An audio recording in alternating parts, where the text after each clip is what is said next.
Good morning, students. My name is Avinash Tripathi. I am your physics teacher. Today I will discuss image formation of concave mirror. Okay? आज हम image formation और concave mirror के बारे में discuss करेंगे। इससे पहले हमने स्फेरिकल मिरर पढ़ा था, जिसमें हमने इस बात की चर्चा की थी कि आपका कॉन्केव मिरर क्या होता है और कॉन्वेक्स मिरर क्या होता है। ओके, तो कॉन्केव मिरर क्या होता है और कॉन्वेक्स मिरर क्या होता है, ये जानने के बाद अब हम इस पर चर्चा करेंगे कि आपका जो है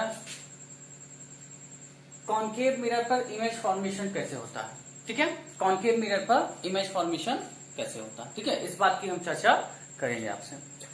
तो कॉन्केव मिरर पर इमेज फॉर्मेशन कैसे होता है, तो उसके बारे में हम चर्चा करेंगे। तो सबसे पहले इसका एक रूल होता है, जो भी इमेज फॉर्मेशन का होता है इसका एक रूल होता है, उसको हम पहले समझते हैं कि वो रूल क्या होता है। 3 रूल होते हैं, 3 रूल्स। ठीक है, उन 3 रूल्स में से कोई 2 रूल्स का यूज करके हम इमेज फॉर्मेशन बना सकते हैं। बात समझ में। और कॉन्केव मिरर में जो है 6 टाइप के आपके जो है इमेज फॉर्मेशन होते हैं। कितने? 6 टाइप के। बात समझ में। तो चलिए आए पहले रूल समझते हैं कि 3 रूल्स कौन कौन से हैं। वो रूल, सबसे पहला रूल आपका क्या है? सबसे पहला रूल आपको पता है कि आपको पिछले लेक्चर में हम बता चुके हैं कि जब कोई ऑब्जेक्ट इनफाइनाइट पर रखा जाए, इन्फिनिटी पर रखा जाए, तो उससे जो भी रेज आती है वो कैसी आती है? पैरेलल आती है। कैसी आती है? पैरेलल आती है। जब कोई रेज इन्फिनिटी पर रखा जाए, इनफाइनाइट पर रखा जाए, इन्फिनिटी पर रखा जाए, तो जो भी रेज आती है ऑब्जेक्ट से वो आपकी कैसी आती है? पैरेलल आती है। ठीक है, तो सबसे पहले हम क्या करेंगे कि इन्फिनिटी वाला केस देखेंगे। ठीक है, तो इन्फिनिटी पर मान लीजिए ये आपने कॉन्केव मिरर बनाया है। ठीक है, ये आपका कॉन्केव मिरर है। अब एक आप प्रिंसिपल एक्सिस बना दिए, ये आपका प्रिंसिपल एक्सिस है। ठीक है, यहाँ पे आपका मान लीजिए कि फोकस है F, और यहाँ पे आपका मान लीजिए कि सेंटर ऑफ कर्वेचर है C, और ये आपका क्या है? पोल है। पर्सन में ये कॉन्केव मिरर का स्ट्रक्चर है। आपको पता है कि केव जैसा स्ट्रक्चर है, जैसे कि मैंने कल बताया था नेक्स्ट लेक्चर में। ठीक है, नेक्स्ट लेक्चर में मैंने बताया था कि कॉन्केव मिरर में जो है आपका ये ऐसे इस टाइप का होता है, जो केव टाइप का स्ट्रक्चर होता है। ठीक है, तो अब यहाँ पे ये चीजें हैं, और इसमें आपको क्या है कि मान लीजिए कि रेज जो है यहाँ पे ऑब्जेक्ट जो है वो कहाँ पर रखा गया है? इन्फिनिटी पर। कहाँ पर? इन्फिनिटी पर कोई ऑब्जेक्ट है। ठीक है, जो कि इन्फिनिटी पर रखा गया है। अब इस ऑब्जेक्ट से जो रेज आएगी वो पैरेलल आएगी। कैसी आएगी? पैरेलल आएगी। तो पैरेलल रेज आई। ठीक है, अब ये पैरेलल रेज आई, और यहां पर पढ़ने के बाद जब कोई रेज पैरेलल आती है तो रिफ्लेक्शन का रूल क्या कहता है कि वो रेज कहां से गुजरती है? फोकस से होकर जाती है। कहां से? फोकस से होकर जाती है। ठीक है, जैसा कि हमने कॉन्केव मिरर में पढ़ा भी था, एक फिगर से मैंने कन्वर्जिंग डाइवर्जिंग समझाया था, तो वहां पे कन्वर्जिंग में हमने ये चीज बताया था आपको। ठीक है, तो पैरेलल रेज आपकी जो है यहाँ पे मान लीजिए कि इनफाइनाइट पर कोई ऑब्जेक्ट जब रखा गया है, तो वो रेज वहां से ऑब्जेक्ट से जो रेज चलेगी वो पैरेलल चलती है। ठीक है, और पैरेलल गई तो वो पैरेलल रेज यहाँ पे पढ़ने के बाद आपका कैसा? फोकस से होकर जाती है। अच्छा, फोकस से ही होकर क्यों जाती है? ऐसा हम क्यों देखें कि ये इधर ही रिफ्लेक्शन क्यों हुई? इधर भी तो रिफ्लेक्शन हो सकती थी, इधर नहीं। ठीक है, चलिए हम जानते हैं रिफ्लेक्शन का रूल। सबसे पहले जानते हैं, पहले लेक्चर में हमने दूसरे लेक्चर में हमने रिफ्लेक्शन का रूल्स बताया था। क्या बताया था कि रिफ्लेक्शन जब कोई रेज ऐसे आई, ठीक है, तो रिफ्लेक्ट वो कैसे पता चलेगा कि किधर रिफ्लेक्ट हुई? सबसे पहले हम क्या बनाएंगे? नॉर्मल बनाते हैं। फिर नॉर्मल के इस साइड रिफ्लेक्शन होता है। ठीक है, बात समझ में? ये इंसिडेंस रेज हो गई, ये आपकी नॉर्मल हो गई, और ये आपकी रिफ्लेक्टेड रेज हो गई। बात समझ में? तो अब यहाँ पे ये आपकी इंसिडेंट रेज है, जो रेज आ रही है ये कैसी रेज है? इंसिडेंट रेज है। तो ये रिफ्लेक्शन इधर इसलिए हुआ क्योंकि हमको पता है कि सेंटर ऑफ कर्वेचर से अगर हम देखिए, सबसे पहले ये चीज आनी, तो ये हमको नहीं पता कि किस तरफ इसको क्या करना है? आना है, मतलब किस तरफ इसका रिफ्लेक्शन होना है, ये हमको मान लीजिए नहीं पता सपोज है। तो हम क्या करेंगे? सबसे पहले नॉर्मल खींचेंगे, नॉर्मल बनाएंगे। अब आप तो ये बात करें कि ये प्लेन है, तो यहाँ तो नॉर्मल आप आसानी से बना लीजिए, लेकिन यहाँ पे क्या है? आपका कर्व है, तो यहाँ पे नॉर्मल कैसे बनाएंगे आप? ये आपके लिए थोड़ी समस्या है। ठीक है, चलिए हम समस्या को सॉल्व कर देते हैं। मान लीजिए कि जो ये आप कर्व बनाए हैं, ये आपका स्फीयर से ही काट कर बनाए हैं ना? ये स्फीयर से ही काट कर बनाए हैं। यहाँ से 2 पार्ट आपने स्फीयर का ऐसे काट लिया। ठीक है, यही आपने क्या बना दिया वहां पे, कॉनकेव मिरर बना दिया। बात समझ में? तो यही आपका कॉनकेव मिरर बन गया। अब इसका स्फीयर का ये सेंटर है और सेंटर से ये रेडियस है, ठीक है, ये भी रेडियस है, ये भी रेडियस है, ये भी रेडियस है, ये भी रेडियस है, ये भी रेडियस है और ये भी रेडियस है। बात समझ में? तो सेंटर से ये सारे क्या है, रेडियस है। अब ये सारे सेंटर से रेडियस है, तो आपको पता है कि जो रेडियस होते हैं वो स्फीयर के, ठीक है, वो स्फीयर के सरफेस पर परपेंडिकुलर होते हैं। कैसे होते हैं? परपेंडिकुलर होते हैं। स्फीयर के या सर्कल में भी अगर आप देखें तो सर्कल में भी जो आपके सेंटर से जो रेडियस होते हैं, जो भी रेडियस होते हैं सेंटर का, सॉरी सर्कल का जो रेडियस होता है वो सर्कल के सरफेस पर परपेंडिकुलर पड़ता है, ठीक है। और यहाँ पे स्फीयर में भी वही केस है। स्फीयर में भी जो रेडियस होता है स्फीयर का, ठीक है, वो स्फीयर के सरफेस पर जो है परपेंडिकुलर, ये सरफेस है यहाँ से परपेंडिकुलर, ये भी 90 डिग्री है, ये भी 90 डिग्री है, ये भी 90 डिग्री, ये भी 90 डिग्री और ये भी 90 डिग्री। तो स्फीयर के सेंटर से कोई भी रेडियस अगर आप डालते हैं तो वो स्फीयर के सरफेस पर जो है परपेंडिकुलर बनता है, मतलब 90 डिग्री का एंगल बनाता है। कितना? परपेंडिकुलर पड़ता है। अब देखिए, ये आपने जो पार्ट यहाँ स्फीयर से कट करके यही कॉनकेव मिरर आपने बनाया है यहाँ पे। तो अब कॉनकेव मिरर ये एक कर्व है आपका, और जो कि इसी स्फीयर से बना हुआ है, ठीक है। और इस कर्व का जो सेंटर ऑफ कर्वेचर है वो सी है। और समझ में? सेंटर ऑफ कर्वेचर सी है, मतलब कि ये कर्व अगर पूरा होता, ये कर्व अगर पूरा हम खींच देते तो ये एक स्फीयर बन जाता और ये स्फीयर का सेंटर बन जाता। बात समझ में? तो सेंटर से अगर हम सेंटर से रेडियस एक डालें इस कर्व पर, ये रेडियस मैंने डाला, तो ये क्या होगा? परपेंडिकुलर होगा। और नॉर्मल क्या होता है? परपेंडिकुलर होता है। बात समझ में? तो नॉर्मल क्या होता है? परपेंडिकुलर होता है। तो ये जो यहां से यहां तक खींच दिए, ये रेडियस है, सेंटर ऑफ कर्वेचर से जो ये गया है लाइन, ये क्या है? रेडियस है इस कर्व का, ठीक है। और रेडियस हमेशा किसी कर्व पर, कर्व के सरफेस पर या किसी स्फीयर के सरफेस पर वो परपेंडिकुलर होता है। तो ये 90 डिग्री के एंगल बना, तो ये नॉर्मल हो गया, ठीक है। सेंटर ऑफ कर्वेचर से जब किसी कर्व पर कोई लाइन खींच देंगे तो वो क्या हो जाएगा? नॉर्मल हो जाएगा, परपेंडिकुलर हो जाएगा, ठीक है। तो ये नॉर्मल हो गया आपका, सी से जो लाइन खींच दी यहाँ पर, ठीक है। अब ये नॉर्मल हो गया, तो अब नॉर्मल हमको जब पता हो गया तो उसके बाद हमको पता है कि ये नॉर्मल से ये इंसिडेंट रेज है, ठीक है। तो ये इंसिडेंट एंगल आई है। अब इंसिडेंट रेज से इधर साइड में ही आपका क्या होगा? रिफ्लेक्शन होगा ना। इंसिडेंट एंगल के दूसरे साइड में ही, नॉर्मल के दूसरे साइड में ही रिफ्लेक्शन होगा। तो नॉर्मल के दूसरे साइड में ही रे रिफ्लेक्ट हुई और ये एंगल आपका क्या बना? रिफ्लेक्टेड एंगल आर, ठीक है। और जब रिफ्लेक्शन हुई तो रिफ्लेक्शन होने के बाद वो रेज कहां से गई? फोकस से होकर गई। कहां से गई? फोकस से। क्या देखिए, प्रिंसिपल फोकस से होकर निकली, ठीक है। बात समझ में? ये रेज प्रिंसिपल फोकस से होकर निकली। अब जब ये रेज प्रिंसिपल फोकस से होकर निकली, ठीक है, तो यही रूल है आपका, क्या है? फर्स्ट रूल है। यही फर्स्ट रूल है। क्या कहता है कि जब कोई ऑब्जेक्ट इनफाइनाइट पर हो तो वहां से जो रेज चलती है वो कैसी चलती है? पैरेलल चलती है।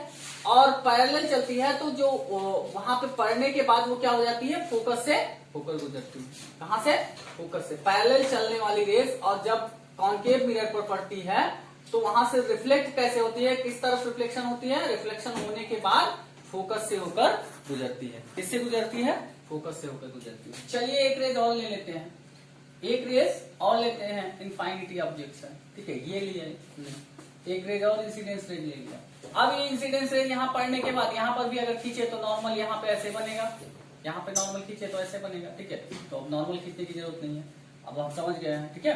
तो अब क्या करेंगे? इसको यहाँ से डायरेक्ट रेज आपकी रिफ्लेक्ट होगी तो ये रिफ्लेक्ट होगी, ये भी फोकस से होकर जाएगी, तो ये भी फोकस से होकर जाएगी, ये यहाँ पे आएगी, ठीक है। ऐसे आप रेज देख सकते हैं, ठीक है। तो ये आपका रूल है कि पहला रूल है, क्या पहला रूल है? कि जब कोई रेज पैरेलल आती है तो वो रिफ्लेक्शन होने के बाद, रिफ्लेक्ट होने के बाद फोकस से निकलती है। इसको हम याद रखेंगे, क्या? कि जब कोई ऑब्जेक्ट इनफाइनाइट पर रखा जाए तो उससे जो रेज चलती है वो पैरेलल चलती है, और पैरेलल चलने के बाद वो क्या करती है? उस पर पड़ने के बाद उस पर क्या करती है? वो फोकस से रिफ्लेक्शन होने के बाद फोकस से होके जाती है, प्रिंसिपल फोकस से होके जाती है। बात समझ में? तो ये पहला रूल है। अब दूसरा रूल इसका देखते हैं क्या है, दूसरा रूल समझते हैं। ठीक है, दूसरा रूल समझते हैं। तो दूसरा रूल क्या है, दूसरा रूल क्या कहता है, एक कॉनकेव मिरर आप बना दीजिए। ठीक है, ये कॉनकेव मिरर आपने बना दिया, बात समझ में, और एक प्रिंसिपल फोकस आप बना दिए एक्सिस। ठीक है, प्रिंसिपल फोकस एक्सिस, और यहाँ पे पोल हो गया आपका, और यहाँ पे आपका क्या हो गया, फोकस हो गया सपोज दैट, यहाँ पे आपका सेंटर ऑफ कर्वेचर हो गया। ठीक है, अब यहां पे मान लीजिए कि कोई ऑब्जेक्ट जब आपका क्या हो जाए कि जब कोई रेज जो है आपकी कैसे आए, पोल से आए। कहां से आए, पोल से हो, पोल पर आए। यहां से मान लीजिए ऐसे रेज चल रही है आपकी, ऑब्जेक्ट कहीं पे रखा जाए, ऑब्जेक्ट तो इनफाइनाइट पे रखा जाएगा तो हमेशा जो है रेज कैसी चलेगी, पहले चलेगी, तो इनफाइनाइट पे नहीं, कहीं और देखते हैं। यहाँ पे मान लीजिए कोई ऑब्जेक्ट रख दिया है, ठीक है, और या इनफाइनाइट पे ना रखकर कहीं और रखा जाए ऑब्जेक्ट, और वहां से एक रेज जो चलती है वो मान लीजिए कि कहां से, पोल पर, इंसिडेंस रेज जब पोल पर आती है। ठीक है, पोल पर आई तो पोल पे आने के बाद उसका जो नॉर्मल होगा वो क्या होगा, मान लीजिए कोई ऑब्जेक्ट यहाँ पे रखा गया है और रेज आ रही है, वो पोल पर इंसिडेंस हो रही है, कहां पे, पोल पर पड़ रही है। पोल पर पड़ने के बाद रिफ्लेक्शन किधर होगा, इस साइड होगा। क्यों, क्योंकि आपका पोल से अगर यहाँ सेंटर ऑफ कर्वेचर से इस पर रेडियस डालें तो यही रेडियस बनेगा, ये लाइन। ठीक है, यही जो प्रिंसिपल एक्सिस जा रही है यही आपका रेडियस बनेगा। ठीक है, कर्व पर, इस कॉन्वेक्स मिरर पर, तो यही नॉर्मल होगा आपका। ठीक है, मैंने बताया था कि सेंटर से कोई भी लाइन अगर उसके इसी कर्व के स्फीयर सरफेस पर खींचा जाए तो वो परपेंडिकुलर होती है, अभी इसके पहले ही रूल में जस्ट ना। तो अब ये लाइन, यही लाइन जो है इस पर जा रही है, सेंटर से होकर जा रही है, सेंटर ऑफ कर्वेचर से। ठीक है, तो यहाँ पर क्या पड़ रही है, परपेंडिकुलर पड़ रही है, मतलब यही रेज आपकी क्या है, प्रिंसिपल एक्सिस जो है यही नॉर्मल। ठीक है, तो अब नॉर्मल से इस साइड रिफ्लेक्शन होगा, ये रेज क्या हुई, रिफ्लेक्ट हुई। ठीक है, ये दूसरा रूल है, ये क्या है, दूसरा रूल है कि जब कोई रेज पोल पर आती है तो पोल पर आने के बाद ये इस तरीके से आपकी क्या होती है, रिफ्लेक्ट होती है। बात समझ में। इसके बाद तीसरा रूल आपका क्या है कि जब कोई रेज सेंटर ऑफ कर्वेचर से ही होके जाती है, इंसिडेंस होती है। ठीक है, तीसरा रूल क्या है, पहला इरेज कर दें, आपको समझ में आ गया होगा, ये दूसरा था। ठीक है, और इसमें भी ये आपका इंसिडेंस एंगल है, ये आपका रिफ्लेक्शन एंगल है। बात समझ में, ये दूसरा रूल था। तो अब यहाँ पे पहला इरेज करते हैं, अब तीसरे रूल पे आते हैं। तीसरा क्या है आपका, तीसरा रूल है कि जब कोई रेज सेंटर ऑफ कर्वेचर से होके जाती है तो वो उसी से बैक ट्रेस हो जाती है, वापस हो जाती है। ठीक है, उसी से बैक हो जाती है। ठीक है, तो मान लीजिए यहाँ पे बनाते हैं एक कर्व। ठीक है, ये आप कॉनकेव मिरर बनाए और यहां से एक पोल बना दिया हमने, और सॉरी प्रिंसिपल एक्सिस बना दिया। ठीक है, ये आपका क्या है, पोल है, यहाँ पे आपका क्या है, फोकस है, प्रिंसिपल फोकस, ये आप सेंटर ऑफ कर्वेचर है। मान लीजिए कोई ऑब्जेक्ट यहाँ पे रखा गया है, ठीक है, कहीं पे रखा गया है, यहाँ पे प्रिंसिपल एक्सिस कहीं पे है, यहाँ पे ऑब्जेक्ट है। ठीक है, वहां से कोई रेज मान लीजिए आ रही है, वो रेज कैसे जा रही है, सेंटर ऑफ कर्वेचर से होकर के, कहां से, सेंटर ऑफ कर्वेचर से होकर के जा रही है, ये रेज सेंटर ऑफ कर्वेचर से होकर के। अब जब ये रेज सेंटर ऑफ कर्वेचर से होकर गई तो आपको पता है कि सेंटर ऑफ कर्वेचर से होकर जाने वाली रेज जब किसी कर्व पर पड़ती है तो वो क्या होती है, नॉर्मल होती है। इसके पहले मैंने बताया कि वो क्या होती है, परपेंडिकुलर पड़ती है। ये कर्व है, अगर पूरा होता तो ये स्फीयर होता, और ये सेंटर होता स्फीयर का, और यहां से जाने वाली रेज जब इस पर पड़ती स्फीयर के सरफेस पर तो वो कैसी होती, परपेंडिकुलर होती। इसके पहले अभी जस्ट बताया मैंने।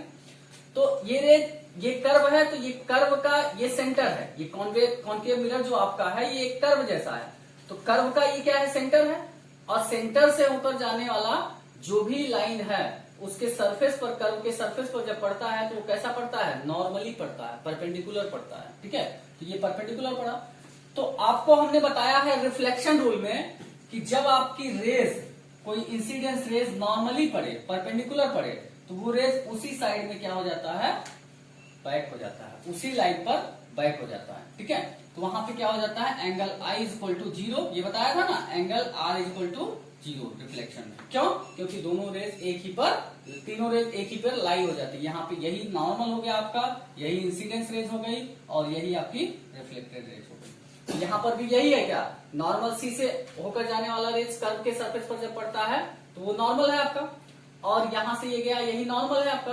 और जब नॉर्मली कोई रेज जा रही है इंसिडेंस रेज, तो वो क्या होती है, उसका एंगल जो होता है नॉर्मल से बनता है इंसिडेंस एंगल, तो नॉर्मल से इंसिडेंस एंगल इसका 0 है, क्योंकि यही तो नॉर्मल है, यही रेज नॉर्मल है, सेंटर से होकर जा रही है ना, और कर्व के सरफेस पर पड़ रही है, तो ये नॉर्मली पड़ रही है, मतलब परपेंडिकुलर पड़ रही है। और जब परपेंडिकुलर पड़ रही है तो यहां से यही आपका नॉर्मल हो गया, और यही आपका जो है इंसिडेंस रेज हो गया। इंसिडेंस रेज और नॉर्मल दोनों एक दूसरे पे लाई है, तो एंगल आई आपका 0 बनेगा, और जब एंगल आई 0 बनेगा तो रिफ्लेक्शन के रूल के अनुसार एंगल आर भी आपका क्या होगा, 0 होगा, और तब रेज जो है इसी पर बैक हो जाएगी, ठीक है, इसी लाइन पर बैक हो जाएगी। तो ये तीसरा रूल है, ठीक है। अब इन तीनों रूल में से कोई 2 रूल का यूज करके हम इमेज फॉर्मेशन बनाएंगे, और कॉनकेव मिरर का इमेज फॉर्मेशन के 6 केसेस हैं, जिसमें आज हम इस लेक्चर में जो है 3 केसेस के बारे में पढ़ेंगे, ठीक है। 3 केसेस के बारे में पढ़ेंगे, वो कौन कौन से हैं तीनों केस। चलिए सबसे पहले जानते हैं वो तीनों केस कौन कौन से हैं। पहला केस क्या है आपका कि जब आपका ऑब्जेक्ट इनफिनिटी पर हो, पहला केस नंबर फर्स्ट, ठीक है, case number first, object at infinity, infinite, ठीक है, object at infinity, object at infinity, जब आपका ऑब्जेक्ट कहां हो, इनफिनिटी पर। चलिए एक पहले कॉनकेव मिरर बना दीजिए, ये आपने कॉनकेव मिरर बना दिया, इधर से ये क्या हो गया, कोटेड हो गया, ठीक है, ये कोटेड हो गया, और यहां से प्रिंसिपल एक्सिस मैंने बना दिया, ये प्रिंसिपल एक्सिस, ठीक है, और ये आपका हो गया पोल, ठीक है, और ये दूसरा आपका क्या हो गया, ये पोल हो गया। अब पोल से यहां पे आपका प्रिंसिपल फोकस हो गया, सपोज दैट, ठीक है, और ये आपका सेंटर ऑफ कर्वेचर हो गया मान लीजिए, और थोड़ा सा इधर सेंटर ऑफ कर्वेचर हो गया, ठीक है।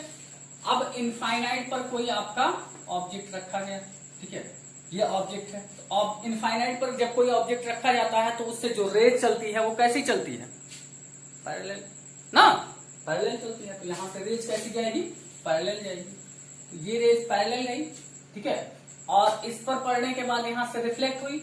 और पहला रूल क्या था, जब कोई रेज पैरेलल जाएगी तो मिरर पर, कॉनकेव मिरर पर पड़ने के बाद फोकस से आपका क्या होगी, अभी जस्ट मैंने पढ़ाया, फोकस से आपका क्या होगी, रिफ्लेक्ट होगी, फोकस से होकर जाएगी, फोकस से आपकी रिफ्लेक्ट होगी, तो ये आपकी क्या हुई, फोकस से रिफ्लेक्ट हुई, ठीक है। तो इतना बड़ा ना बनाए, ठीक, यहां पे बनाए, ठीक है, ये फोकस से रिफ्लेक्ट हुई आपकी, ठीक है। चलिए एक रेज को और हम ले लेते हैं, मान लीजिए एक रेज और पैरेलल ये जा रही है, ठीक है, अब एक रेज और पैरेलल है, तो यहां से अब एक चीज जानिए, हमने अभी बोला था जस्ट कि इन तीनों रूल, जब जो अगला तीनों रूल मैंने बताया था, तो हमने ये बताया था कि इन तीनों रूल में से कोई 2 रूल यूज करके हम इमेज फॉर्मेशन कर सकते हैं, लेकिन यहाँ पे हम एक ही रूल यूज कर रहे हैं, क्यों, क्योंकि आपको पता है कि ऑब्जेक्ट जब इन्फिनिटी पर होता है तो उससे पैरेलल रेज के अलावा और कोई रेज नहीं चलती है, ठीक है, तो वहां पे हम पैरेलल रेज का ही रूल देखेंगे, ठीक है, इसीलिए हम एक ही रूल का यूज कर रहे हैं, ठीक है।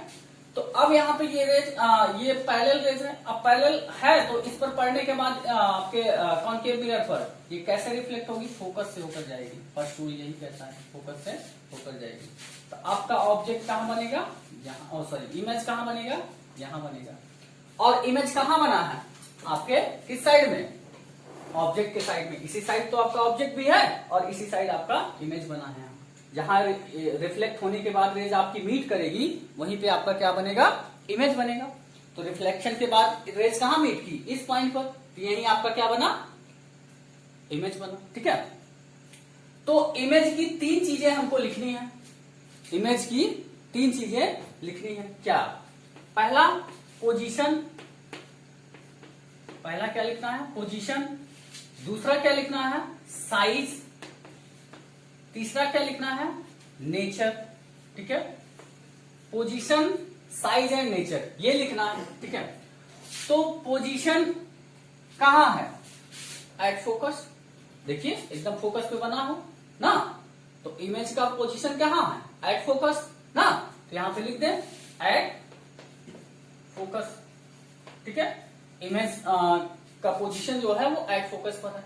इसके बाद साइज लिखना है, इसका साइज कैसा है, देखिए एकदम पॉइंट साइज छोटा सा, इसी में यहीं जाके आपका मीट की, तो आपका जो है प्रिंसिपल एक्सिस पर ही यहाँ पॉइंट साइज में आपका इमेज बना है। तो यहाँ पे क्या लिखेंगे, इमेज बहुत छोटा है, इमेज बहुत छोटा है। जब कोई ऑब्जेक्ट जो है होता है तो उसका इमेज जो है बहुत छोटा होता है। ठीक है, तो यहाँ पे इमेज क्या है, बहुत छोटा है, तो इसको क्या लिखेंगे, हाईली